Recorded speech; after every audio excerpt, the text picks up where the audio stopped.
23. Son ya las 23 horas con 6 minutos y es tiempo, tras los deportes y el fútbol, de anunciar algunos de los temas que tendremos en los próximos minutos en nuestro programa. Por ejemplo, les hablaremos en contados instantes de la firma de un acuerdo entre el Banco Central de Bolivia y el Banco Unión. ¿En qué consiste? Establece la posibilidad de la venta de dólares a casas de cambio en todas las agencias del Banco Unión. ¿Cuál es el propósito de la medida? Que el público acceda más fácilmente a comprar dólares allá donde sea necesario.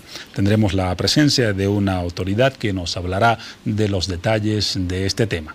Uno de los asuntos que trataremos hoy en Hora 23. Pero les decía, tendremos más.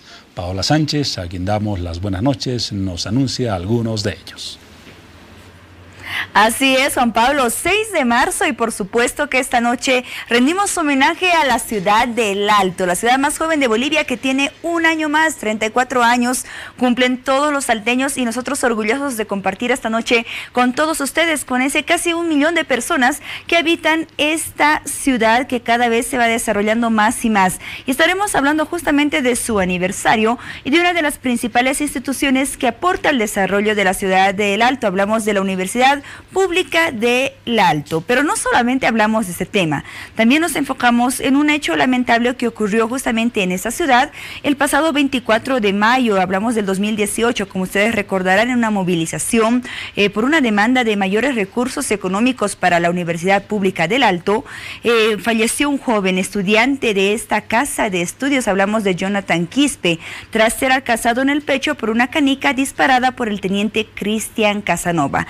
Bueno, durante esta jornada, a través de un juicio abreviado, se dio una condena de 5 años de cárcel para el teniente Cristian Casanova. Y por supuesto, esta sentencia ha generado muchas repercusiones negativas, críticas, rechazo e incluso afirmaciones de que se apelará a este resultado. Así que vamos a conocer más detalles al respecto en los próximos minutos durante el transcurso de este programa. Y además tendremos un análisis de lo que dejó el Carnaval 2019. 583 delitos durante este carnaval, así lo afirmó el ministro de Gobierno Carlos Romero. Vamos a conocer, vamos a profundizar todos los detalles en los próximos minutos. Bienvenidos a Hora 23 y también damos la bienvenida a nuestra compañera Mariel Sokup desde la ciudad de Santa Cruz. Mariel, buenas noches. Paola, ¿cómo estás, país? Muy buenas noches. Es un grato placer ingresar hasta sus hogares en este miércoles de ceniza. Me imagino que muchos de ustedes hoy asistieron a misa y bueno, ahora ya están en sus hogares listos para ser parte de Hora 23. Como ya escuchaban a Juan Pablo y a Paola, hoy tenemos preparados varios temas para ustedes y uno de ellos que se abordará desde Santa Cruz de la Sierra tiene que ver con el millonario desfalco que sufrió la Cooperativa de Telecomunicaciones de Santa Cruz de 53 millones de bolivianos, que en dólares asciende los 7 millones. Hasta la fecha ya se encuentran 4 funcionarios aprendidos que fueron enviados al penal de Palmasola y una quinta implicada a la que se le dio medidas sustitutivas. Comentarles también que en horas de la mañana fue aprehendido el expresidente de Cotas. Tendremos todos los detalles junto a uno de sus abogados, el doctor Andrés Ritter, que ya se encuentra en instalaciones de la Red Bolivisión. Pero el carnaval terminó, pero el sector carnavalero de Bolivisión continúa para todos ustedes, así que más adelante podrán disfrutarlo. Son ya las 23 horas con 10 minutos. Ese es parte del menú informativo que les ofrecemos para esta noche en Hora 23. Y bien, vamos a desarrollar cada uno de ellos. Y comenzamos con uno que destacaba al principio de Hora 23, la firma de un convenio entre el Banco Central de Bolivia y el Banco Unión, con el propósito de que las casas de cambio a través del Banco Unión adquieran dólares para luego ponerlos a disposición de la población. En síntesis, básicamente, ese es el punto central del acuerdo. Pero el viceministro de Pensiones y Servicios Financieros del Ministerio de Economía y Finanzas Públicas, Omar Yujra, quien nos visita en Hora 23, nos va a dar más detalles de este convenio. ¿Cómo está, viceministro? Bienvenido. Juan Pablo, muy buenas noches. Un saludo cordial a toda la teleaudiencia de Bolivisión y principalmente de Hora 23. He resumido muy sintéticamente el propósito fundamental del acuerdo, pero usted con mayor detalle y precisión nos podría dar a conocer qué se busca con esta firma de acuerdo entre el Banco Unión y el Banco Central de Bolivia. Bueno, lo que se busca, Juan Pablo y televidentes, es con esta firma de convenio, es que el Banco Central a través del Banco Unión amplíe uno de los mecanismos que tenemos en la venta de divisas. Es decir, que entre uno de los instrumentos que tiene ahorita la política económica del país está esta firma de convenio que tiene por finalidad proveer la cantidad de recursos, estamos hablando de dólares, a la población a través de las 196 agencias que tiene el Banco Unión a nivel nacional y las 162 casas de cambio que tenemos a nivel nacional también y reguladas por ASFI. Hasta el momento las casas de cambio, ¿cómo obtenían los dólares que ofrecían al público? Si ahora van a poder comprar dólares en las agencias del Banco Unión, antes, ¿cuál era su modus operandi? Bueno, las casas de cambio como las entidades financieras podían proveerse de dólares americanos a través del Banco Central en el marco de lo que establecía la normativa por encima de los 100,000 dólares. A través del BOSIN. A través del BOSIN. Hoy esta medida se va a llevar adelante a través del Banco Unión, es decir, el brazo operativo del Banco Central se está expandiendo a nivel nacional de tener solamente, digamos, en el caso de la ciudad de La Paz, a los 9 departamentos a través justamente de la red más grande que tiene el país en términos de agencias financieras, agencias del Banco Unión, para que la población pueda acceder a través de las casas de cambio y bueno, de esta manera pueda obtener los dólares que ellos requieran. Esta medida tiene algo que ver con la disposición de noviembre del año pasado, cuando se suspendió la venta directa de dólares desde el Banco Central de Bolivia al público. Se generaron varias críticas, algunas observaciones, otros respaldos a esta decisión. ¿Hay alguna relación entre lo que se decidió en noviembre y lo que se ha firmado hoy como acuerdo? Bueno, en realidad lo que sucedió en noviembre, Juan Pablo, era básicamente una medida administrativa que lastimosamente las opiniones y la desinformación que ha ocurrido a partir de ese momento ha hecho que crezca un tema especulativo por parte de algunos opinadores y que ha recaído en la población.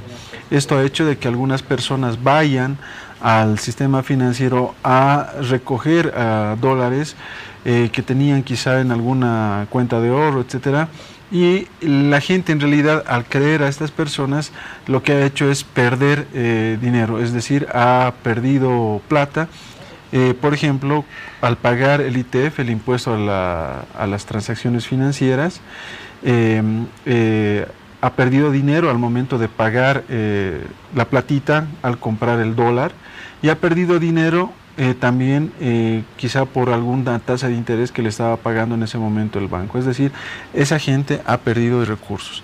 Lastimosamente digo, a través de esas opiniones malintencionadas, y lo que queremos con esta medida, Juan Pablo, es básicamente terminar con esa desinformación, con esos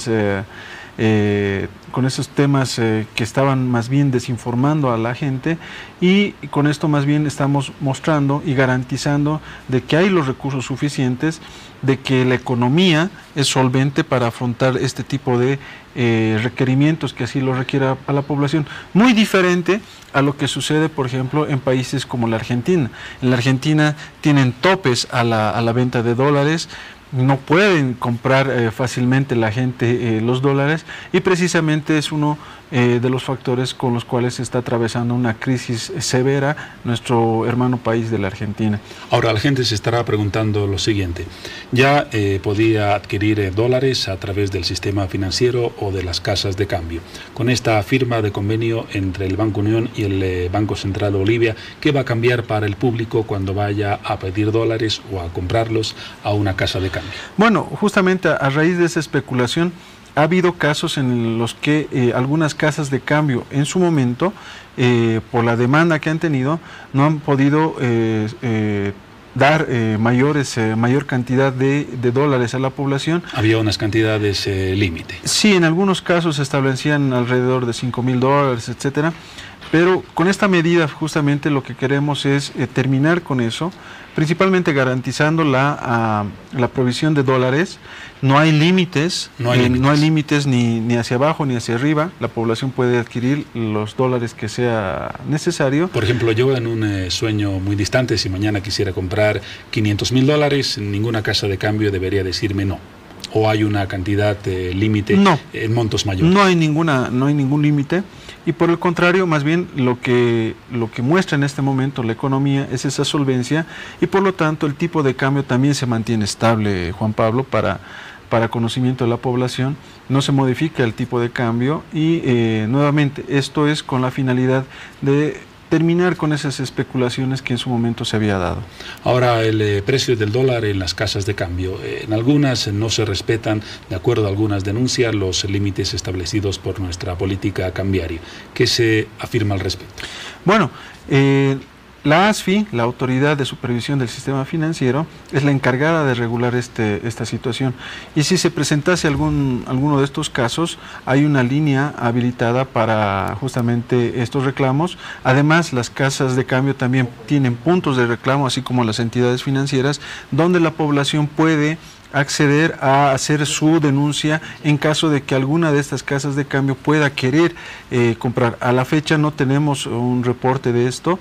Las casas de cambio lo que van a hacer es comprar a un tipo de cambio de 6.96 del Banco Unión, y estas a la población a un tipo de cambio de 6.97. Esa va a ser su ganancia, un centavo por dólar. Exactamente, tal como establece la normativa actual, es decir, dentro de los parámetros de lo que es el tipo de cambio oficial. Eso para la compra. En el caso de la venta, para los límites. Para la venta, esto es específicamente para la venta, ¿no? El tipo de cambio no se mueve tanto para la compra como la venta, pero lo que estamos hablando y la medida está relacionada a la venta de dólares al público. Entonces, la población tiene que estar tranquila, y esperamos que con esto terminemos justamente y definitivamente con la especulación que en su momento se habría dado respecto a la oferta de dólares.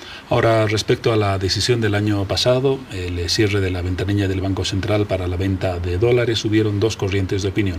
Una que respaldaban la medida porque la veían simplemente como una decisión de carácter administrativo, y otra corriente que decía que se estaría tratando de limitar la fuga de dólares. En el caso del convenio firmado hoy, ¿no existe el riesgo de que se consuman las reservas internacionales a través de esta libre oferta de dólares en el país? Bueno, Juan Pablo, gracias por la pregunta, es muy buena.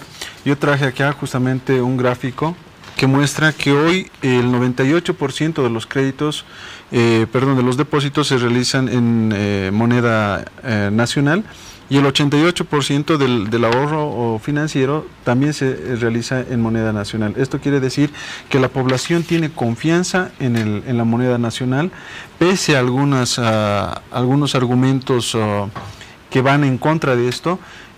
La población tiene confianza en el peso boliviano, precisamente por eso es que hace las transacciones generalmente en eso.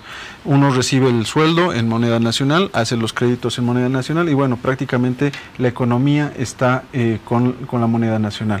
Sin embargo, tú sabes muy bien, Juan Pablo, que cuando una mentira se repite varias veces, al final termina siendo verdad. Sin embargo, en el caso de las reservas internacionales hay una tendencia marcada a la baja. Este año incluso se ha calculado cuál va a ser la reducción de las reservas. Este tipo de políticas, dicen algunos, apuntaría a sostener o a ser un factor, tal vez no significativo, pero no por ello irrelevante, para la disminución de las reservas. Mira, Juan Pablo, para que la población conozca, hoy Bolivia tiene una de las tasas más altas en relación de las reservas internacionales con el Producto Interno Bruto de la región. Es decir, que estamos por encima de los niveles que incluso organismos internacionales recomiendan. Por darte un ejemplo, para el caso de las importaciones, dicen, deberíamos tener reservas internacionales para que nos duren 3 meses de importación. Nosotros tenemos para 8 meses de importación. Entonces, no hay la necesidad de mover el tipo de cambio, etcétera, y eso muestra la fortaleza de nuestra economía. Pero por el otro lado, en relación a lo que tú señalabas, la medida del Banco Central, que era una medida administrativa, no tenía sentido con esto. Sin embargo, a través de esos comentarios, de esas opiniones y desinformación malintencionada, ha ocasionado que algunas personas vayan al sistema financiero y retiren dólares.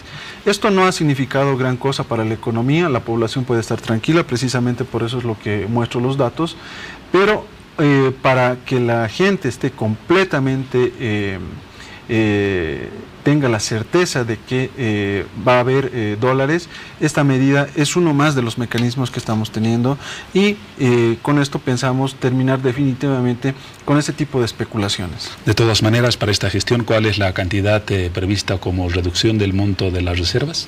Está en 1.200 millones de dólares, así lo ha señalado el presidente del Banco Central, que esto está en el marco del programa fiscal financiero. Esto principalmente a un tema, Juan Pablo. La inversión que desarrolla el país en los últimos años ha permitido de que se inyecten gran cantidad de recursos a la economía, pero dentro de esto hay un componente que son principalmente maquinaria y tecnología, Juan Pablo. Por darte un ejemplo, las máquinas eólicas que sirven para las plantas eléctricas que se están colocando en todo el país, esas no las fabricamos en Bolivia, tenemos que importarlas. Entonces un componente fuerte de la inversión pública que para este año está en toda la inversión cerca de 7.500 millones de dólares, estos 1.200 millones que se estima se va a dejar de tener en las reservas internacionales, están precisamente enmarcadas en esa inversión que está haciendo, en esa apuesta de inversión que está haciendo el Estado para generar mayores proyectos. Muy bien, agradecemos la presencia del viceministro de Pensiones y Servicios Financieros del Ministerio de Economía, Omar Yujra, por los datos respecto a ese convenio entre el Banco Central y el Banco Unión. Ya evaluaremos más adelante las repercusiones y el alcance de esta medida. Muchísimas gracias, Juan Pablo, y bueno, a la orden para cualquier tipo de entrevista con ustedes. Muchísimas gracias. A usted una vez más el agradecimiento por su gentileza.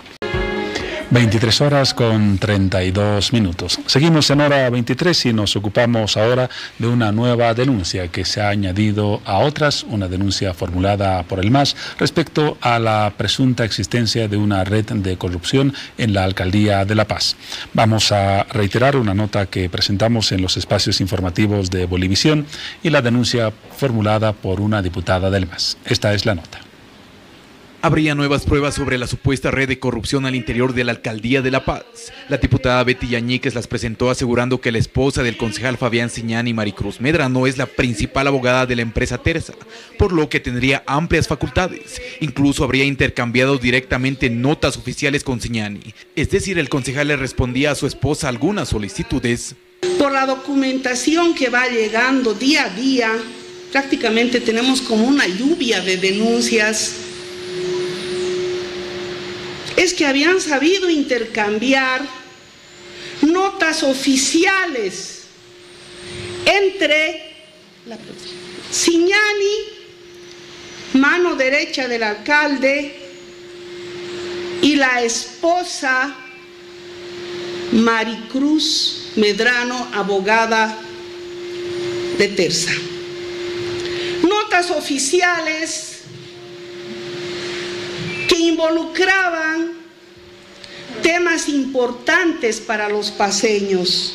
Además, se presentó documentación evidenciando que la esposa del alcalde Luis Revilla, Maricruz Rivera, otorgó un poder a Maricruz Medrano para los trámites de una vagoneta Toyosa, empresa que también estaría implicada en el caso de corrupción y tráfico de influencias.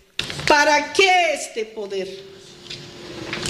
Justamente para que le haga trámites para la obtención de documentos originales sobre un vehículo vagoneta. Por lo tanto, la investigación no podría quedarse de ninguna manera en peticiones de informe ni escritos ni orales y tienen que, en todo caso, ser ampliadas, extendidas y desarrolladas en detalle ante instancias judiciales como corresponde. Las diputadas del Movimiento al Socialismo pidieron que el alcalde Revilla explique a la población la supuesta red de corrupción, debido a que estaría encubriendo al concejal Fabián Siñani. Esa es la conferencia de prensa de esta jornada. Al respecto no se pronunció aún el concejal Siñani. Sí lo hizo vía Twitter el alcalde de La Paz, que señaló respecto a la segunda acusación, ese poder que habría sido concedido por su esposa a la representante legal de Tersa, señalando que se trataba de un servicio privado. Vamos a seguir hablando del tema, ampliando las características de esa denuncia. Para ello se encuentra con nosotros en los estudios de Hora 23 y Bolivisión la diputada del MAS, Sonia Brito. ¿Cómo está, diputada? Buenas noches. Buenas noches, Juan Pablo. Un gusto estar en Hora 23.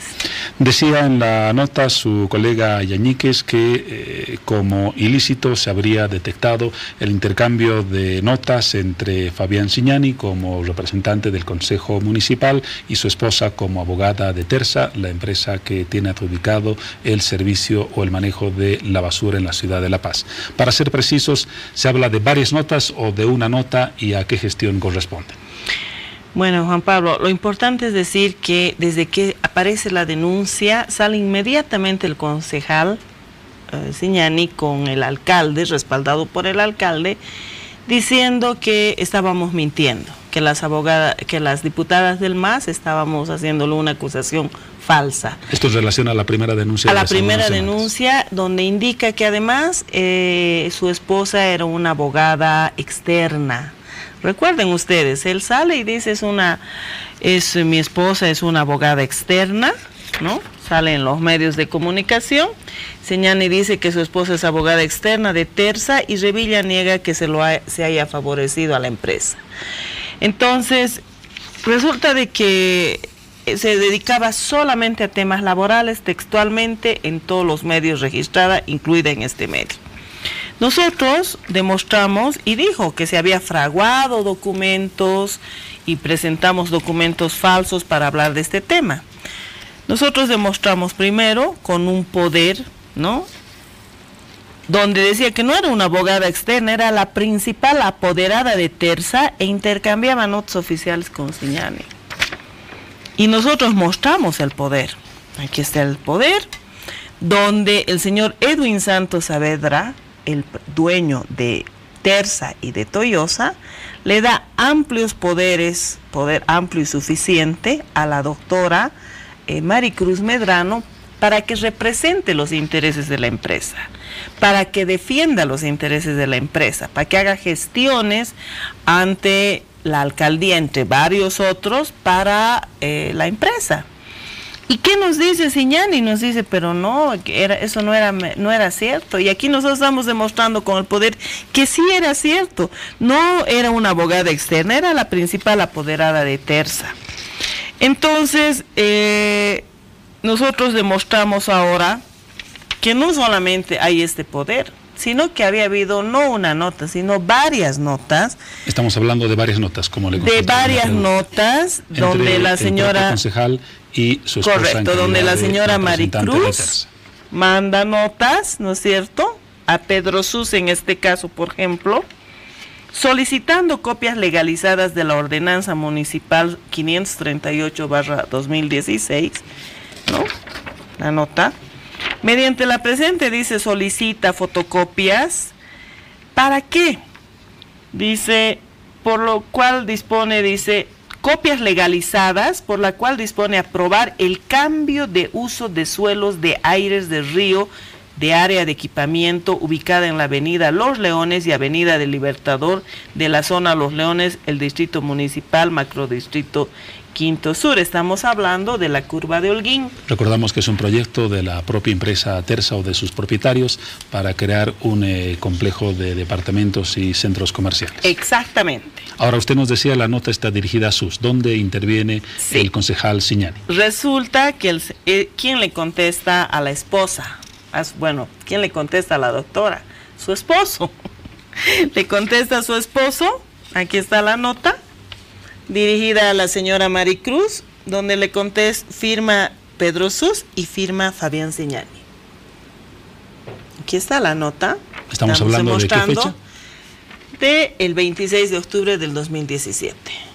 Entonces, ¿quién mintió? no fueron las diputadas del MAS, fue el señor Siñani, que nos dijo incluso que se había él levantado de la sesión cuando se trató el tema y él no apareció, que por ética él se retiraba. Y estamos viendo que no fue así, pudo haberse parado en la sesión, pero él luego pasaba la documentación que le pedía la doctora Medrano, le pasaba a su esposa. Y aquí vemos la relación de esposo y esposa, ¿no es cierto?, en temas donde hay un conflicto de intereses. ¿Es esa única nota o existen más? Hay varias notas, ¿no? Yo le traigo por el tema del tiempo, una puntual donde está clarísimo, aquí ya en forma más grande, la firma de Siñani y dirigida a su esposa. Entonces, ¿quién mintió, Juan Pablo? No fuimos nosotras. Ahora, en su descargo, la alcaldía, o para ser más preciso, el alcalde señala que el caso ya ha sido tratado por el Consejo, que Siñani ha sido enviado al Tribunal de Ética y corresponderá allí una decisión respecto a si tuvo una conducta irregular o no. Yo creo que hay trámites internos, en este caso éticos, ¿no es cierto?, donde él ha pasado al tribunal y efectivamente será esa instancia la que defina, pero eso no lo exime de quedar ante la opinión pública como una persona que le mintió a La Paz y nos acusó a nosotras de que estábamos mintiendo. Él fue el que mintió a La Paz, porque él dijo, mi esposa era de una abogada externa que hacía temas laborales, etcétera, y nosotros le demostramos con papeles que no era cierto.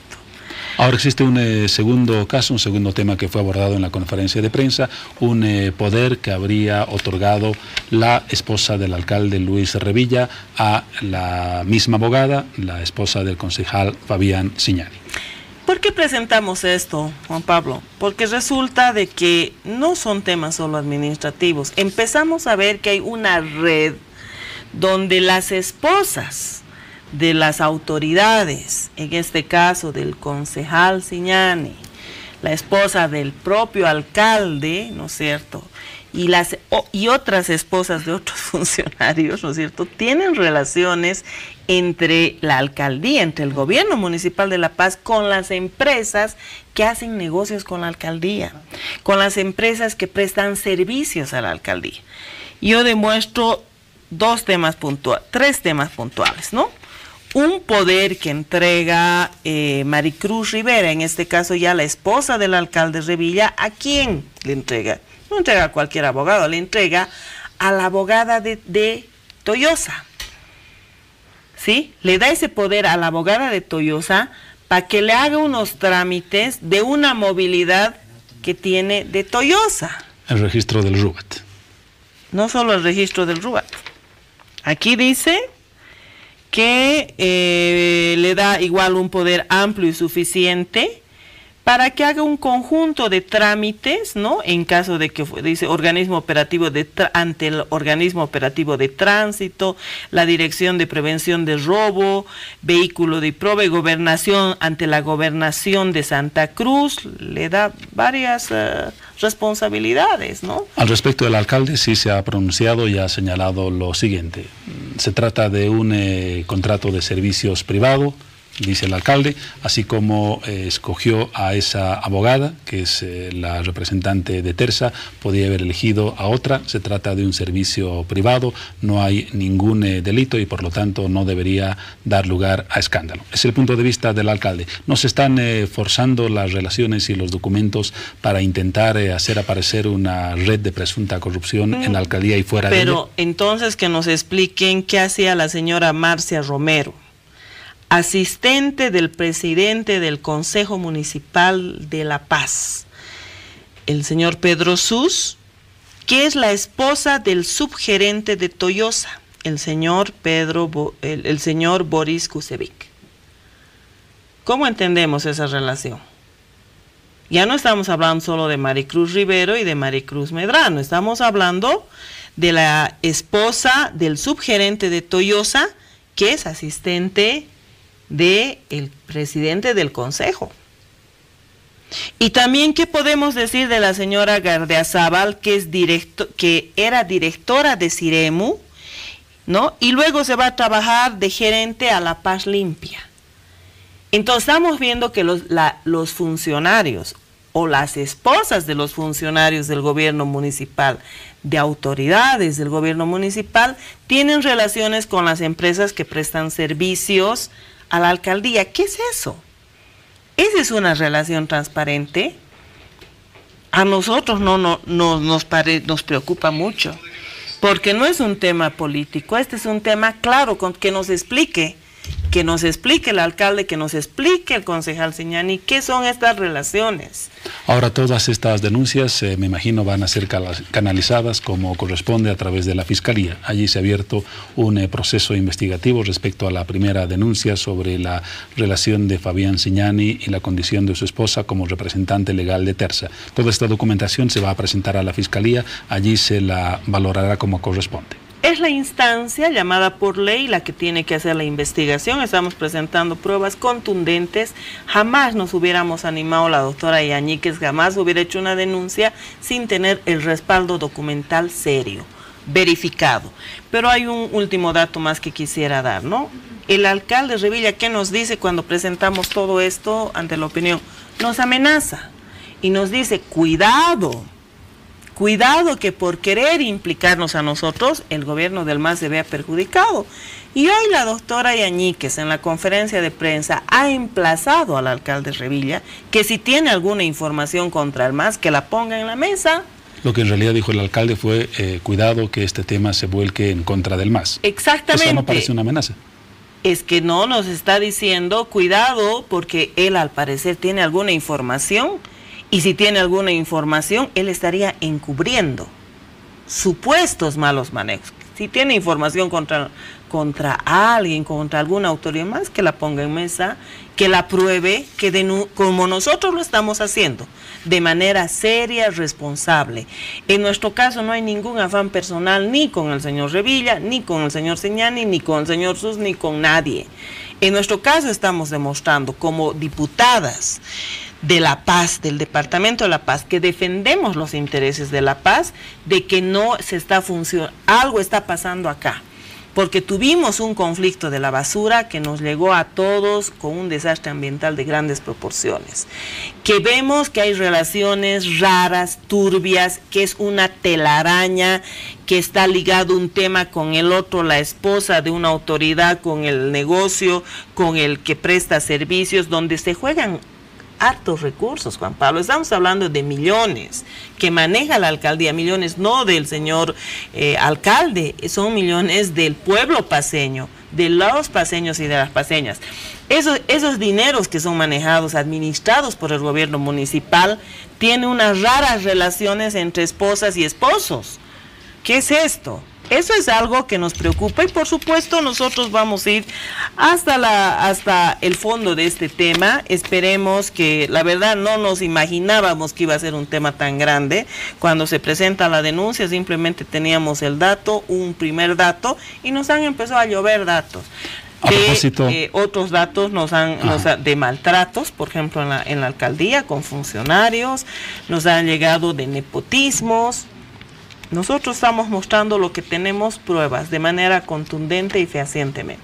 Le decía a propósito de lo que usted menciona, relaciones entre esposas y esposos, ¿por qué no se investiga, por ejemplo, con igual ahínco que en el caso que estamos describiendo, el caso de la señora Lourdes Durán? Usted sabe, ella es esposa del ministro de Economía y Finanzas, Luis Arce Catacora. Lourdes Durán, su esposa, es ejecutiva del Banco Unión, subgerente regional de banca de personas.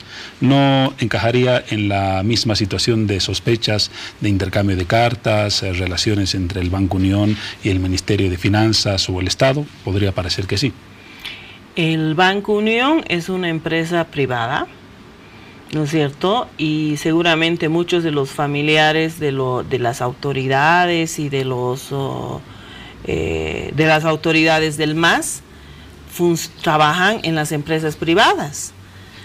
Nosotros no tenemos ninguna denuncia en contra, o sea, no estamos en contra del trabajo de las personas. Aunque el principal accionista del Banco Unión es el Estado. Sí, pero en este caso, ¿cuál es el problema en un tema donde no tiene un problema económico de por medio con el Estado? Aquí, en el tema de la basura es otra cosa. En el tema de la basura se estaba defendiendo se estaba afectando los intereses de los paseños, ¿no es cierto? Con el tema de la basura nosotros teníamos que pelearnos con la empresa. Las autoridades que administran, que contratan los servicios de una empresa, tenía que exigirle a esa empresa que cumpla con el contrato, ¿sí? Y cuando falla la empresa, ¿qué tenía que hacerle? Tenía que hacerle todas las sanciones, no ese monto ridículo que se le dio, que fue una cosa que es ínfima en relación a las ganancias que tiene esta empresa pagada por los paseños. Ese es el tema de por medio, porque yo le digo, si no, todos los familiares de todas las autoridades no tendrían derecho a trabajar ni en empresas públicas ni en privadas. Coincidimos sí en que cualquier caso que genere sospecha sí debería ser investigado. Por supuesto que sí. Cuando hay un tema de conflictos de intereses, cuando hay un tema donde se afecta al pueblo paseño, por supuesto que se tiene que investigar. El hecho de que seguramente los familiares, sea de cualquier autoridad, más allá que sea del MAS o no, ¿dónde va a trabajar? Tienen que trabajar en la parte pública o privada. Y eso no es un problema. El problema es cuando hay un juego de intereses, cuando hay relaciones encontradas, donde tienes que defender los intereses tú como autoridad, pero tu esposa es a la que la tienes que interpelar. Ese es el problema. ¿Acaso eso ha ocurrido con el otro tema? No tiene nada que ver, ¿no? Eso sí es una forma de querer forzar a la fuerza porque no saben por dónde salir, en vez de responder estos temas contundentes, con pruebas. Pero en todo caso están ahí las relaciones. Si no hay ningún ilícito, desde luego no habrá nada que investigar. Así es. Si hay alguno, quizás sí. Así es. Muchas gracias, diputada Sonia Brito, diputada del MAS. La información y el análisis de ese tema a propósito de la nueva denuncia formulada en esta jornada. Ya tendremos seguramente más adelante novedades del tema. Gracias, Juan Pablo, un gusto. Dejamos aquí el tema que, reitero, seguramente generará más información en los próximos días y semanas. Nos vamos con Paola en Más de Hora 23. Gracias, Juan Pablo. Bueno, para festejar lo que es el carnaval, como ustedes recordarán, este año se implementó lo que es el Plan Carnaval Seguro. Seguramente se preguntará cuáles fueron los resultados que generó ese plan. ¿Realmente pudo reducir los riesgos, los accidentes, los hechos delictivos? Vamos a conocer todos esos detalles al retornar de la pausa, porque estaremos hablando con el capitán Ronnie Yáñez Villanueva, jefe de división de la Fuerza Especial de Lucha contra el Crimen. Capitán, al retornar de la pausa usted nos contará cuáles son los resultados y qué es lo que nos dejó este Carnaval 2019. Claro que sí, perfecto. Muy bien, nos vamos a ese espacio publicitario y ya volvemos con el desarrollo del tema.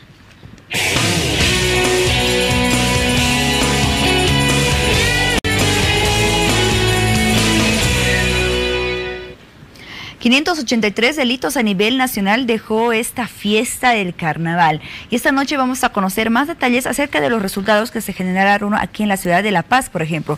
Lo hacemos con el capitán Ronnie Yáñez Villanueva, que se los presentaba antes de ir a la pausa, porque nos va a comentar acerca del Plan Carnaval Seguro, que fue un plan que se implementó justamente para intentar reducir todos los riesgos y hechos delictivos que se registran y que se intensifican en estas fiestas de carnaval. Capitán, cuéntenos más acerca del tema. ¿Qué le parece si recordamos a toda la población en qué consistía este plan del carnaval seguro, las medidas de prevención que han implementado, por ejemplo, los tipos de controles que han realizado y el uso de la tecnología también, que ha sido algo importante para lograr los objetivos deseados? Claro que sí, primeramente muy buenas noches, encantado de estar en tu programa y un saludo a todos los televidentes, ¿no? Bienvenido. El Comando General de la Policía Boliviana ha emitido un plan de operaciones por estas fechas y estos feriados de carnaval, denominado Carnaval Seguro, no juegues con tu seguridad.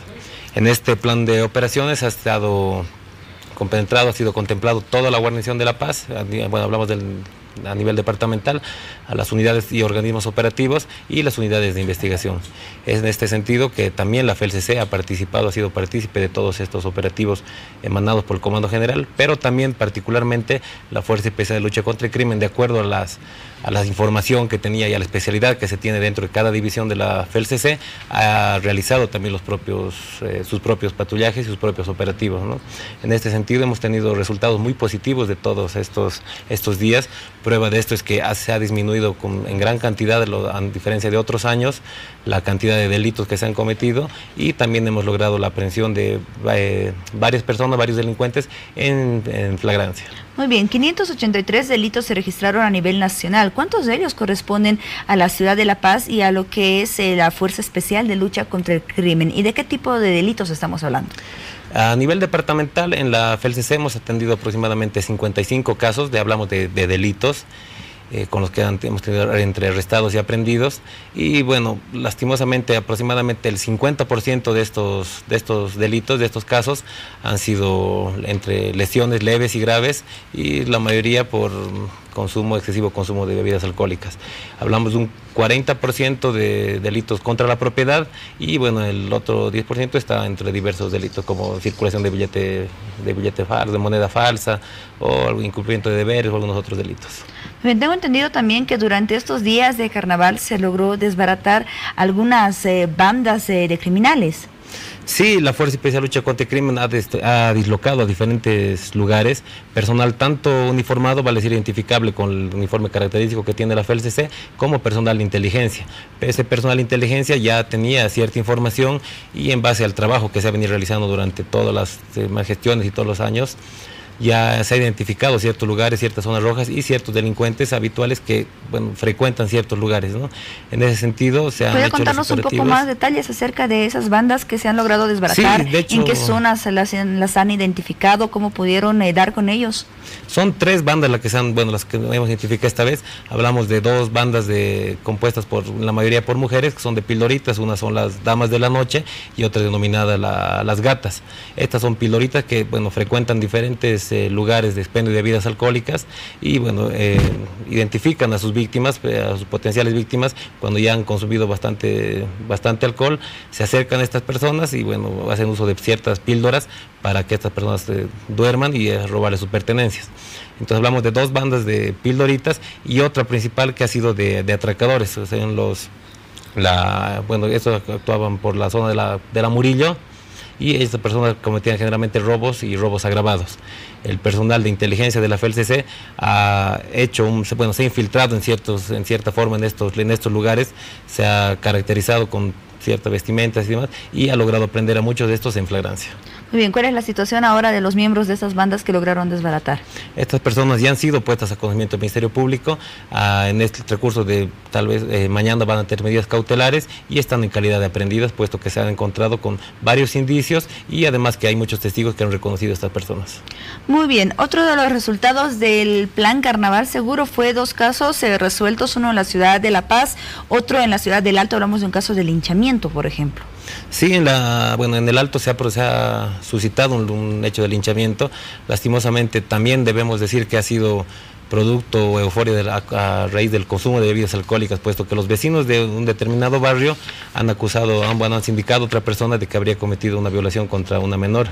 Entonces, bueno, los vecinos que se encontraban bajo efecto de las bebidas alcohólicas han reaccionado y han ido a agredir y a golpear a esta persona hasta causar la muerte. De producto de este hecho han sido aprehendidos 3 personas, las cuales ya han sido puestas al conocimiento del Ministerio Público. Muy bien. Y aquí en La Paz sí también se ha logrado la aprehensión de 2 personas, una de sexo masculino y una de sexo femenino, las cuales han sido identificadas hasta el momento como las protagonistas de haber causado la muerte a un joven de 18 años. También debo recalcar que ha sido producto del consumo de bebidas alcohólicas, puesto que ambas personas, tanto víctimas como la víctima en este caso como los victimarios, estaban bajo efectos de bebidas alcohólicas. Tomando en cuenta todos los casos que usted nos mencionaba, todo lo que nos comentó esta noche, las cifras que también nos proporcionó al inicio de la entrevista, ¿cuál es su análisis final respecto a los resultados del carnaval para la ciudad de La Paz? Bueno, como decía al principio, se ha disminuido bastante la incidencia de delitos, y esto ha sido gracias al disloque que se ha realizado entre personal uniformado y personal de inteligencia, puesto que muchas personas se han debido percatar que en el transcurso tanto de las entradas que ha habido folclóricas como en diferentes lugares, el personal policial ha ido pidiendo cédulas de identidad. Es decir, no solamente han estado atentos a los delitos que se cometían en flagrancia, sino también a identificar a personas que ya cuentan con antecedentes y se encontraban circulando en estos lugares para tal vez cometer también estos delitos, ¿no? Entonces, a raíz de esto hemos tenido aproximadamente 100 personas conducidas a la FELCC, 60 en calidad de aprendidas por delitos en flagrancia o delitos que estaban cometiendo, y 40 en calidad de arrestadas, puesto que eran personas que ya contaban con antecedentes. A nivel nacional, ¿qué lugar ocupa La Paz respecto al registro de hechos delictivos?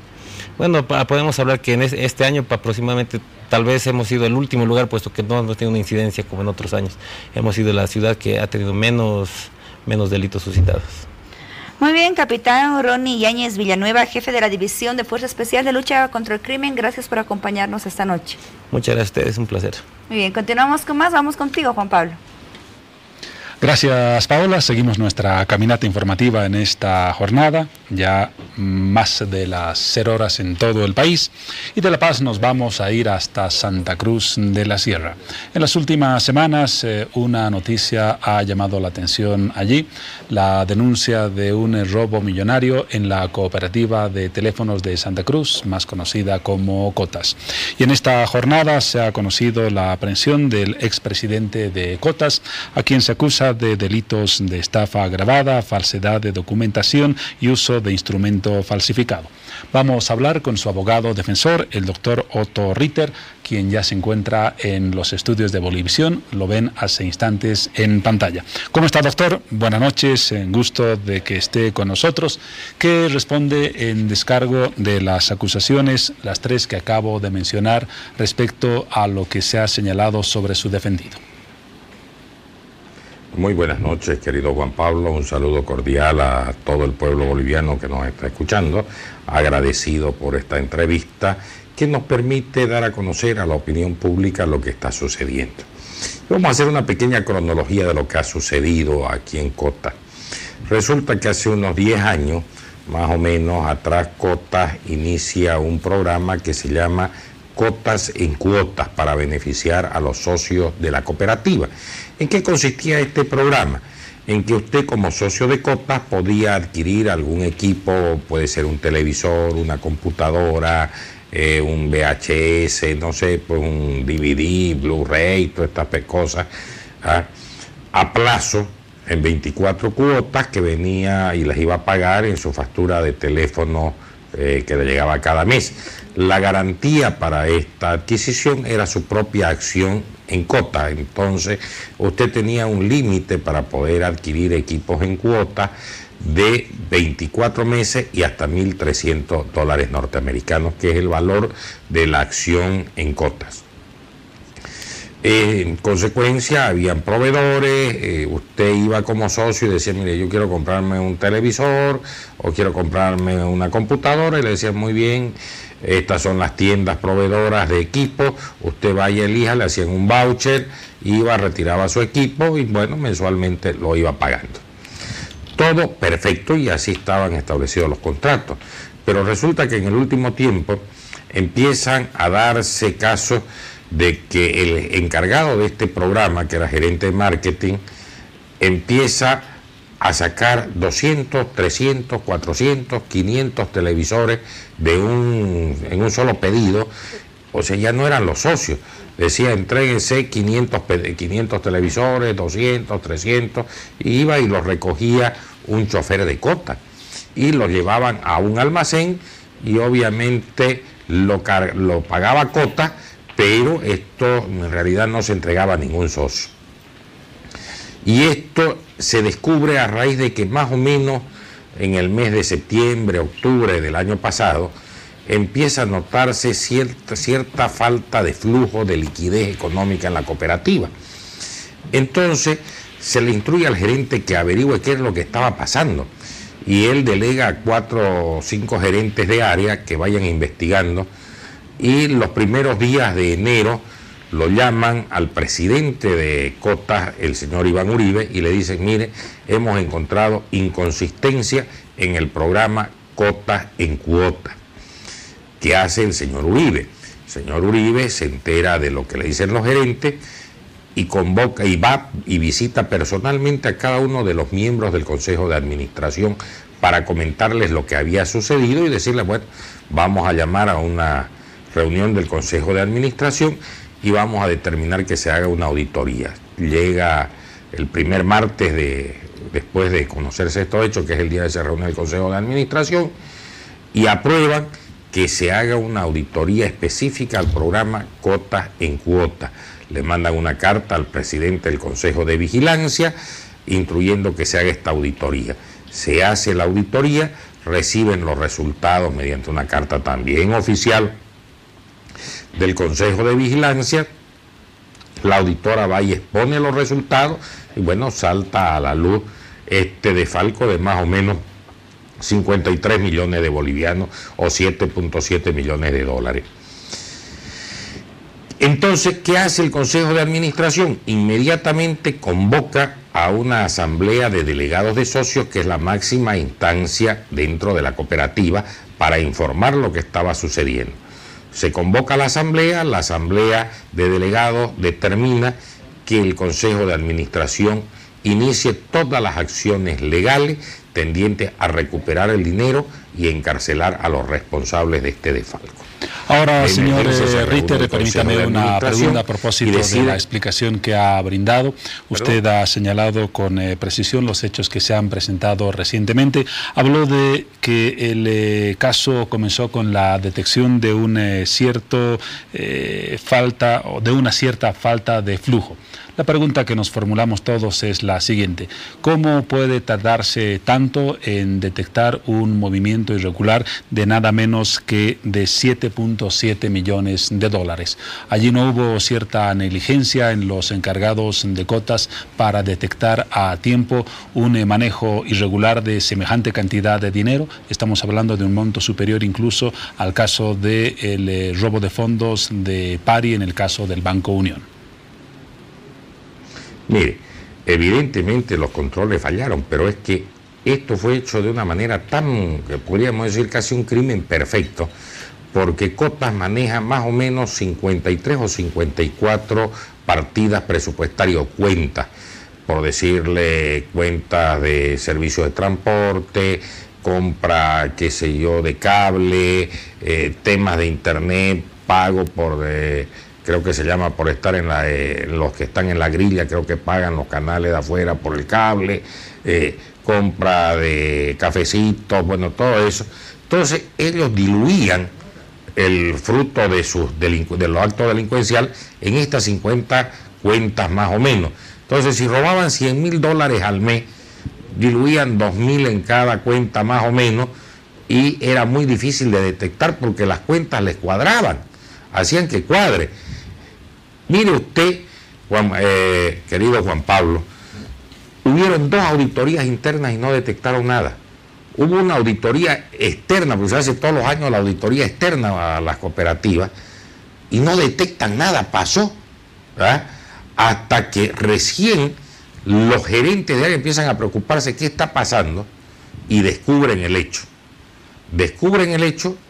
Se hace todo lo que todos ustedes conocen, el Consejo de Administración contrata un bufete de abogados, ese bufete de abogados se encargaría de hacer la denuncia respectiva, tardó lamentablemente demasiado en hacer la denuncia después de ser contratado, y se nombra un vocero para que informe a la población, y lamentablemente el vocero también falla en la información que da y va generando esta especie de duda y sombra sobre el accionar de la cooperativa. Ahora, podríamos decir al respecto que evidentemente hay responsables en niveles inferiores, pero que también en los niveles superiores hubo cierta omisión para no detectar a tiempo semejante irregularidad y semejante cantidad de fondos manejados sin el respaldo correspondiente. Por supuesto que hubo negligencia, y le voy a explicar dónde viene la primera negligencia. Hay un gerente de marketing, y este señor que hacía las matufias, ¿verdad?, le reportaba todo al gerente, y el gerente miraba y no se percataba y firmaba, ni siquiera revisaba, iba firmando, iba pasando así a los contadores del área, iba pasando como si todo esté conciliado y todo esté bien, ¿verdad?, y nunca se paró a revisar. Y lamentablemente esa confianza, el no cumplir con su labor de verificar si realmente los números están bien, si coincide, si los pedidos están hechos por socios de verdad, de carne y hueso, como estaba elaborado el programa, correspondían. Burlaron esos controles, es evidente. Ahora, aquí tenemos que tener en cuenta ¿Cuáles son los grados de responsabilidad en una cooperativa? Una cooperativa tiene un consejo de administración que es el encargado de elaborar y aprobar todas las políticas institucionales. Hay un consejo de vigilancia que es el encargado de hacer las auditorías y verificar que todo el manejo económico esté acorde a las normas y sea bien hecho. Luego viene una parte ejecutiva donde empieza desde el gerente, los diversos gerentes de áreas y luego va así bajando a los diversos operarios. El consejo de administración, fíjese usted, querido Juan Pablo, solamente nombra al gerente general. Obviamente puede removerlo, fijarle su sueldo, etcétera, pero después de ahí la parte administrativa la manejan exclusivamente los gerentes, no el consejo de administración. El consejo de administración no puede nombrar ni siquiera un portero. Es más, el consejo de administración toma sus decisiones de manera colegiada, no las toma una persona, ni el presidente, ni el secretario, ni el tesorero. Las decisiones se toman en consejo por mayoría absoluta de votos. Si alguien está en contra de una decisión que está aprobando el consejo, como consejero, tiene legítimo derecho de decir: yo no estoy de acuerdo con esto y deseo que conste mi disidencia en acta. Y por estos antecedentes que usted acaba de mencionar, ¿restaría responsabilidad a su defendido, el expresidente de Cotas, aprendido en esta jornada? A ver, le voy a hacer una pregunta a usted muy sencilla, querido Juan Pablo. Imagínese usted que yo hago una malandrinada, yo estoy en algo ilícito. ¿Usted cree que si yo estoy en algo ilícito voy a decidir que se contrate a abogados para sentar una denuncia, para investigar este ilícito? ¿Voy a hacerlo público? ¿Voy a llamar a los socios para informarle el ilícito? Si yo estaría en algo ilícito, lo primero que hago puede tratar de callarme y que esto no salga. Eso sería lo que haría. Y el señor Uribe lo que hizo más bien fue informar lo que estaba sucediendo a todos los órganos. Él sienta la denuncia, él es el denunciante, imagínese usted. Y resulta que él va y da su declaración ante la Fiscalía la semana pasada. Y la Fiscalía, después de tomarle una declaración de más de 5 horas, le dice: muy bien, señor, váyase. Al día siguiente o 2 días después, allanan las oficinas de Cotas, detienen a otras personas, los imputan, etcétera, etcétera. Y viene el carnaval, en los días de carnaval fueron estas imputaciones.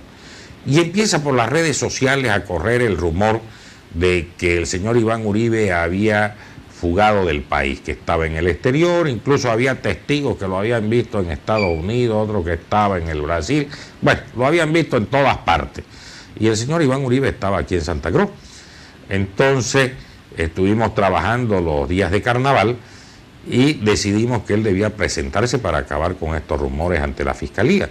Y hoy en la mañana vamos y se presenta voluntariamente ante el Ministerio Público y dice: miren, señores, aquí hay una serie de rumores que me quieren investigar, que creen que yo tengo algo que ver, estoy aquí, tómenme las declaraciones que quieran, este es mi domicilio, etcétera, etcétera. La asistente fiscal, porque no estaban ninguno de los fiscales en ese momento, empieza a no querer recibir nuestro memorial y a buscarle, como decimos, pelos a la leche, que no está el fiscal, que no aquí, que no sé cuándo lo podemos citar, que aquí que la puse y no aparece. Y nos estuvo ahí vuelteando unos 20 minutos y durante este tiempo estuvieron presentes varios medios de comunicación, entre ellos Bolivisión, que fue uno de los que estuvo ahí presente ese momento. Llega la policía y le muestran una orden de aprehensión y lo aprenden. Lo conducen a la FELCC, supuestamente a tomarle sus declaraciones, porque era la orden de aprehensión para que le tomen una declaración. Va a la FELCC y la fiscal, muy suelta de cuerpo, le digo a las 10 de la mañana, que se la va a tomar la declaración a las 4 de la tarde y mientras tanto queda aprehendido, se ha detenido en la FELCC. Y aquí yo quiero agradecerle al comandante de la FELCC, el coronel Medina, por el buen trato que se le dio al señor Uribe, tomando en cuenta una serie de problemas de salud que él tiene. Muy bien, de esa forma hemos conocido la argumentación de la defensa. Para su despedida, por favor, se ha cumplido nuestro tiempo. En una frase muy breve, de acuerdo a su criterio legal, ¿quiénes deberían estar sentados en el banquillo de los acusados? En el banquillo de los acusados tienen que estar sentados los que cometieron este desfalco, no los que lo denunciaron, los que lo descubrieron. Lamentablemente, en Bolivia las cosas están al revés, ¿ya? Y ha habido abusos del Ministerio Público y de la policía.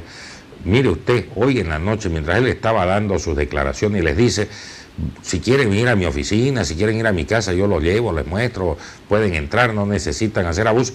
Se van a allanarla cuando él les dice, yo los puedo llevar y acompañar. Y detienen, oiga, a algún guardia de seguridad una noche, y a una secretaria a las 10 de la noche. Eso es un abuso que lamentablemente sucede en este país, donde el Estado de Derecho hace rato que lo hemos perdido.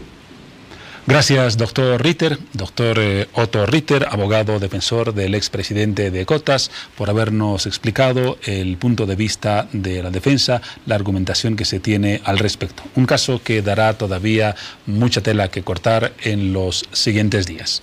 Dejamos por el momento el asunto, es momento de un corte en Hora 23.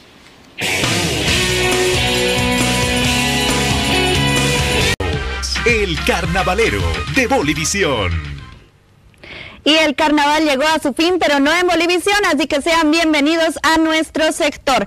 En el martes de Chaya, los comparceros se reunieron, la tradicional calle boliviana estuvo inundada de carnavaleros y la policía boliviana estuvo realizando una ardua labor. La alegría de los comparceros hizo que estuvieran disfrutando del carnaval hasta llegar la noche con la tradicional banda. Desde luego ha sido un carnaval, creo que muy limpio, gracias a la colaboración también de la policía que hizo mucho. Y aquí le habla un vallegrandino que es invitado en esta comparsa tan bella y tan linda. Es el primer año de un vallegrandino en Santa Cruz y gracias Tronadera por admitirme y por aceptarme. Despiden este carnaval con mucha alegría, mucha mojazón. Claro que sí, orgulloso de carnavalear y o sea, un carnaval limpio hemos pasado. ¿Ustedes hasta qué hora van a estar en esta última noche? Yo creo que unas 2 horitas más y de ahí nos retiramos a nuestra casa porque el día de mañana hay que trabajar poniéndole el hombro al país. Aseguran que fueron 3 días de mucha diversión y confraternización entre amigos. Estamos muy alegres y como lo ve, vamos a estar una hora, hora y media más compartiendo con los amigos, con todos los comparceros y festejando el último día de carnaval, ¿no? ¡Que viva el carnaval, vamos! ¡Y que viva el carnaval! Efectivos policiales llegaron hasta el centro de la ciudad para poder desalojar a los carnavaleros. Y para los carnavaleros que se irán de fiesta todavía, ¿ya pensaron en cómo amanecerán? Sobrevivan al carnaval. Resaca es la solución a los males fiesteros en este carnaval. La cura efervescente que tiene poderes analgésicos y antiácidos, sin azúcar y con sabor a guaraná. Todo en un solo sobrecito. La cura para los males fiesteros es Resaca. Está en todas las farmacias del país. Pruébala. Es de Droguería Inti. Con salud, todo es posible. Y la soberana del carnaval, Fátima Jordán, junto a su comparsa Los Flojonazos, estuvieron disfrutando hasta lo último. Bailaron, saltaron y se divirtieron un montón en lo que ellos, como coronadores, volvieron a imponer el carnaval de calle. Que viva el carnaval, Camba, que viva el Camba, carnavalero con tradición. Fueron 3 días de carnaval y la comparsa coronadora Los Flojonazos estuvieron celebrando junto a Fátima Jordán al ritmo de la banda y grupos musicales. La pasamos excelente, primer y segundo día recorrimos las calles del centro, compartimos con familias enteras que salieron desde sus casas a esperarnos con las vejigas, con las mangueras. Mira, ¿alguna anécdota que le haya dejado estos 3 días de carnaval? ¿Alguna experiencia? Hasta ahora la que tengo más fresca y más marcada, cuando estábamos pasando por una de las comparsas más tradicionales que tiene nuestro carnaval cruceño, los Badulaques, que nos dieron las gracias, Flojonazos, por devolvernos nuestro verdadero carnaval, el carnaval de calle. ¿Qué recuerdo le va a dejar a ustedes como comparsa coronadora de este carnaval? El mejor del mundo, la verdad que muy contento con el carnaval que hicieron los Flojonazos. Gracias a Fátima Jordán hicimos un carnaval que va a quedar en la historia. De igual manera, la reina de los Chirapas estuvo compartiendo junto a otras comparsas. todos los comparceros, todas las personas carnavaleras disfrutamos de este carnaval de la mejor manera. Como puedes ver, la alegría de la gente está más que presente y nosotros los chirapas estamos realizando el recorrido con la banda, disfrutando sobre todo de esta esencia tan linda del carnaval como está dentro de nuestro proyecto para ser Coronadores 2020. No hay duda que la fiesta grande une a todos los cruceños para pasar momentos inolvidables. Se nos acabó el tiempo y con esto cerramos nuestro sector carnavalero de Bolivisión y también el programa. Nos reencontramos más tarde con más detalles acerca de las actividades post-carnavaleras y con otros temas más. Bolivia, tengan un descanso reparador. El Carnavalero de Bolivisión. Bien, llegamos al final de hora 23. Familias bolivianas, que tengan excelente descanso. Adiós, Juan Pablo. De Paola, lo mismo para ustedes, no nos queda nada más por decir. Nuestro reencuentro más tarde. Gracias como siempre.